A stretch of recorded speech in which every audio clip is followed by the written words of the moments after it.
away, precious children. Probably adults. I'm back to Grimm, the brothers Grimm, for a little red cap. Get it? Like little nightcap, little red cap. Yeah, Mum? Alright, come to Mommy, Papa.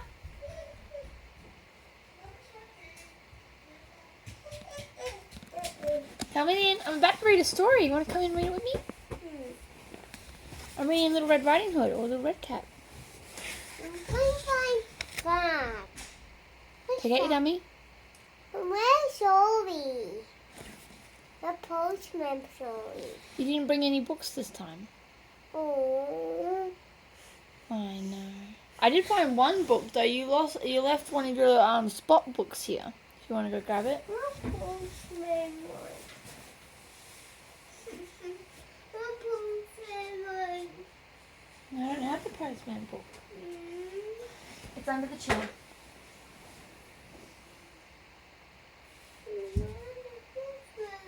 You forgot to bring any books. You didn't pack them in your bag. I know. All the books are here are Mummy's. Like Hans Christian Andersen and her Grimm's Brothers Grimm. That's all Mummy brought. Want to come sit down while Mummy reads you a story? No, this one.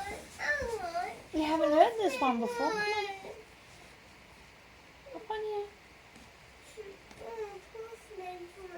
How about a little cuddle? I promise you, I do not have the postman.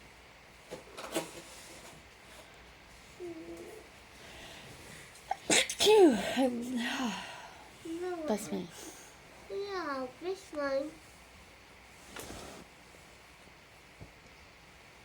You want to have a look through that one? You can if you want. Ooh, you read it. I'm reading Little Red Cap. Please read it. I can read it. Yeah. Here, come here. Sit with me. Read it. One cup. Alright, ready? Little Red Cap. Once upon a time, there was a dear little girl who was loved by everyone who looked at her, but most of all by her grandmother, and there was nothing that she would not have given to the child. Once she gave her a little cap of red velvet which suited her so well that she would never wear anything else. So she was always called Little Red Cap. It's kind of weird how they actually never said her actual birth name, like, ever. It's like she would have had to have a birth name, but no one's ever used it. I want to keep this on my home. Yes, that's for us to keep at home, baby. Yay. It's Mummy's and Sammy's books. I want this one. Yeah, you can have it. One day her mother said to her, "Come, Little Red Cap, here is a piece of cake and a bottle of wine." See, not even her own mother uses her birth name. It's a bit weird, isn't it? Maybe her name is just really weird.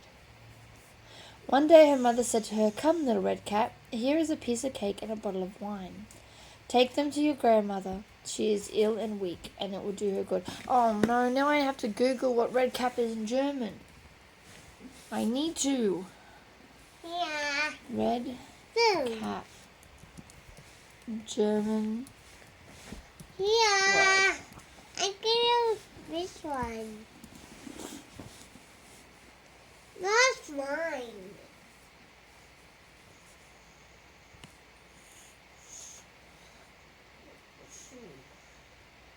This one. Oh. Okay. There's a different one for red cap, which is kind of murderous. It's actually also known as a murderous goblin. What about more? Langenschnitt. The German word for red cap seems to be... These are more for me. Yeah, but I really need to know what this word sounds like.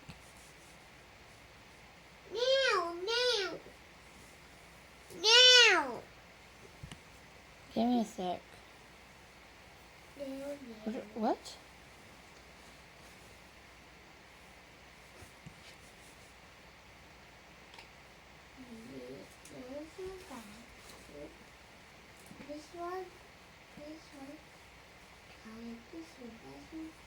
I do not understand.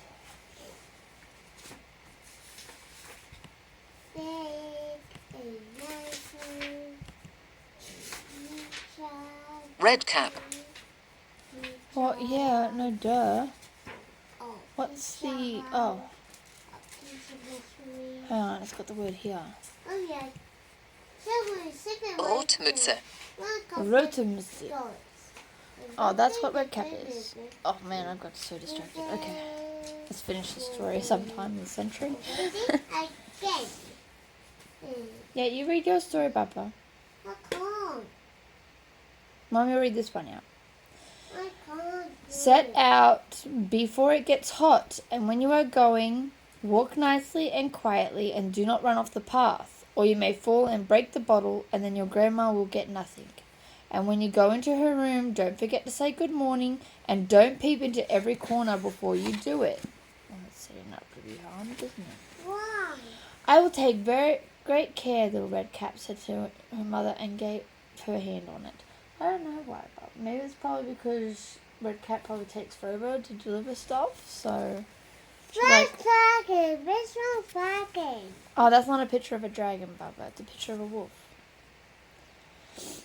Hang on. Why? The grandmother lived out in the wood, half a league from the village, and just as Redcap entered the wolf, just as little Redcap entered the wood, a wolf met her. Redcap did not know what a wicked creature he was, and was not at all afraid of him. "Good day, little Redcap," said he. "Thank you kindly, wolf. Whither away so early, little Redcap?" "To my grandmother's." "What have you got in your apron?" "Cake and wine. Yesterday was baking day, so poor sick grandma is to have something good to make her stronger." "Where does your grandmother live, little Redcap?" A good quarter of the league further on in the wood. Her house stands underneath 3 large oak trees, and nut trees are just below." "You surely must know it," replied the Redcap. The wolf thought to himself, "What a tender young creature! What a nice plump mouthful! She will be better to eat than the old woman. I must act craftily as to catch both."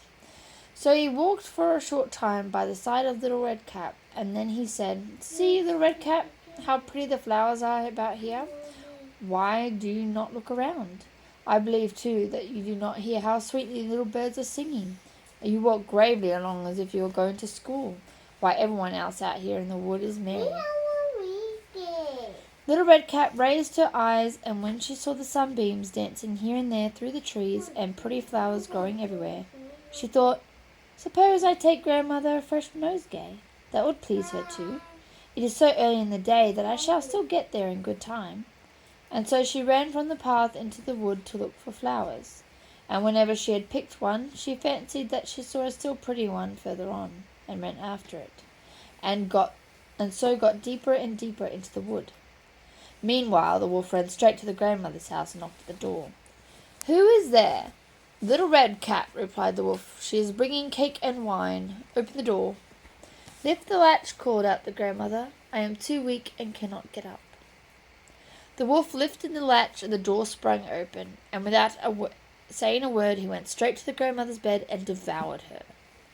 Then he put on her clothes, dressed himself in her cap, laid in the bed, and drew the curtains. This is the picture we've got here. He's not wearing a... Oh, is he wearing a cap? Oh, he kind of is, but it's not really... Here. How you want a close look? Sammy thought this was a dragon. What do you think? Yes, dragon. He does look like one, but he's a wolf. Little Red Cap, however, had been running about picking flowers, and when she had gathered so many that she could carry no more, she remembered her grandmother and set out on the way to her. She was surprised to find the cottage door standing open, and when she went to the room, she had such a strange feeling that she said to herself, "Oh dear, how uneasy I feel today, and at other times I like being with Grandma so much." She called out, "Good morning," but received no answer. She went to the bed and drew back the curtains. There lay her grandmother with a cap pulled far over her face, and looking very strange. "Oh, Grandmother," she said, "what big ears you have!" "The better to hear you with, my child," was the reply. "But, Grandma, what big eyes you have," she said. "The better to see you with, my dear." "But, Grandma, what large hands you have." "The better to hug you with." "Oh, but, Grandma, what a big terrible mouth you have." "The better to eat you with." "I eat Sammy." Nom nom nom nom. No. I eat you, Belly. Nom nom nom nom nom nom. Eat one more. Ah, he gotta eat more, Belly. Yeah. Eat one more. And scarcely had the wolf said this than with one bound he was out of bed and swallowed up Red Cap. When the wolf had appeased his appetite, he lay down again in the bed, fell asleep, and began to snore very loud. The huntsman was just passing the house and thought to himself, "How the old woman is snoring! I must just see if she wants anything." So he went into the room, and when he came to the bed, he saw that the wolf was lying here in it. "Do I find you here, you old sinner?" said he. "I have long sought you." Then, just as he was going to fire at him, it occurred to him that the wolf might have devoured the grandmother, and that she might still be saved. So he did not fire, but took a pair of scissors and began to cut open the stomach of the sleeping wolf. When he had made 2 snips, he saw the little red cap shining, and then he just made 2 more snips more, and the little girl sprang out, Mommy. crying, "Oh, how frightened I have been! How dark it was inside the wolf!" And after that the aged grandmother came out alive also, but scarcely able to breathe. Red Cap, however, quickly fetched great stones in which they filled the wolf's belly, and when he woke he wanted to run away, but the stones were so heavy that he collapsed at once and fell dead. Then all 3 were delighted. The huntsman drew off the wolf's skin and went home with it. The grandmother ate the cake and drank the wine which Red Cap had brought and revived. But Red Cap thought to herself, "As long as I live, I shall never by myself leave the path to run into the wood where my mother has forbidden me to do so."